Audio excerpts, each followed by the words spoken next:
overseas Filipino work abakozi muri Filipine bose bakora mu bihugu bya kure statement encouraging nabo bamaze gusohora urwandiko run for president rushishikariza Fast Lady kwiyamamariza kuba polisi. to come Twitter.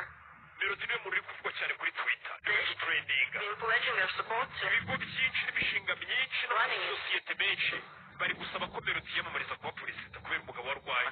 Bose ni ibigoryi. can't believe that people want her to run it. Sinumva ukuntu abantu bifuza ko umukozi wo mu rugo aza guhangana nanjye ku matora.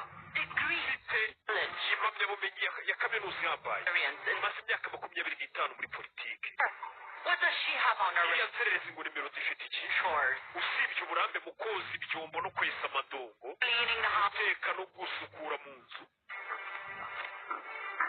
Let me just remind you, Reka nkwibutse Melody, Melody the national niwe uri gutuma isura ya perezida abaturage bayikunda. Hari umuntu uhesha isura nziza umuyobozi. wide range of messages. Ikindi Melody abantu imbaga nyamwinshi bari kumwiyumvamo. Formidable. Bivuze ngo ni umwanzi wawe ukomeye. Present. Kuri Melody ntabwo anteye ubwoba. Should be. Ukwiye kumutinya.